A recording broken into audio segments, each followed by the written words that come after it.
सकट चौथ की सबको हार्दिक शुभकामनाएं।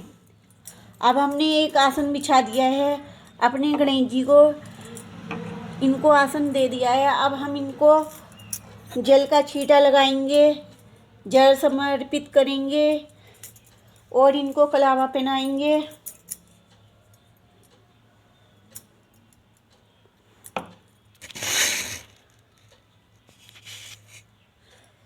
फिर हम इनको चावल चढ़ाएंगे और हम इनको धूपड़ा समर्पित करेंगे। ओम गम गणपते पूज्यामि। तिल देंगे, तिल और गुड़, तिल फुग्गे चढ़ाएंगे, पुष्प अर्पित करेंगे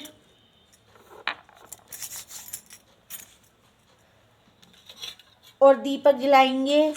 दीपक और धूप से इनकी पूजा करेंगे। अब हम गणेश चतुर्थी की कथा कहेंगे। गणेश जी की तिल और गुड़ लेकर और दूबड़ा लेकर इनकी कहानी कहेंगे। हर जगह अलग अलग प्रकार की कहानियाँ कही जाती हैं, मेरी तो यही याद है, यही सुना रही हूँ। एक नगर में एक देवरानी थी, एक जेठानी थी। जेठानी बहुत गरीब थी, वह देवरानी के यहाँ काम करती थी। जो कुछ बचा कुचा होता था उसके बच्चे उस खाने को खा लेते थे।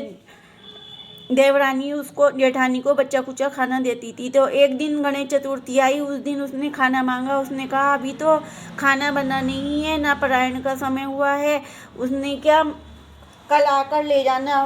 तो उसके बच्चे उस दिन गणेश चतुर्थी के दिन भूखे सो गए। तो रात को गणेश जी आए। गणेश जी बोले कि कुछ खाने के लिए हैं। उसने कहा कुछ भी नहीं है खाने के लिए, तो थोड़ी सी तिलकुट रखी है, उसको खा लो। गणेश जी ने उसको खा लिया। फिर गणेश जी बोले मुझे सोच के लिए जाना है। तो वे जेठानी बोली कि कहीं भी फटी कुटी कुटिया है, उसमें कहीं भी चले जाओ। तो वे चले जाते हैं उस कुटिया में। तो फिर हाथ धोते हैं तो कहते हैं हाथ कहीं से पूछूं। उन्होंने कहा मेरे बालों से पूछ लो। वो उसके बालों से पूछती है, पोंछते हैं गणेश जी। तो जैसे ही वे गणेश जी जाने लगते हैं कि जैसे वो उठ के देखती है, गणेश जी चले जाते हैं। फिर वे उठ के देखती है तो उसकी कुटिया सोने चांदी और हीरे जवाहरात से जगमगा रही थी। अगले दिन वो देवरानी के यहाँ काम करने नहीं जाती, तो वो उसे अपने बच्चों को भेजती है वो बुलाने। तो वो जाती है कि मैं इस वजह से नहीं आई थी, रात गणेश जी आए थे। तो वो बोली कि मैं भी ऐसी करूँगी जैसे तुमने करा था। अगली बार सकट चौथ पे उसने भी ऐसी किया। गणेश जी से कहा गणेश जी तुम भी मेरे घर आना। गणेश जी उसके घर आ जाते हैं और कहते हैं कुछ खाने के लिए है क्या। वो तो देवरानी कहती है खाने के लिए तो बहुत कुछ है, कुछ भी खा लो, फल फ्रूट्स जो तुम्हें खाने हो। तो गणेश जी खा लेते हैं। फिर सोच के लिए जाते हैं कि तो वो कहती है कहाँ, वे पूछते हैं कहाँ जाना है। उन्होंने कहा कहीं भी चले जाओ पूरे महल में। तो वे चले जाते हैं। तो फिर कहते हैं मुझे हाथ पोंछने हैं। तो कहते हैं मेरे बालों से पोंछ लो। वो बालों से पोंछते हैं।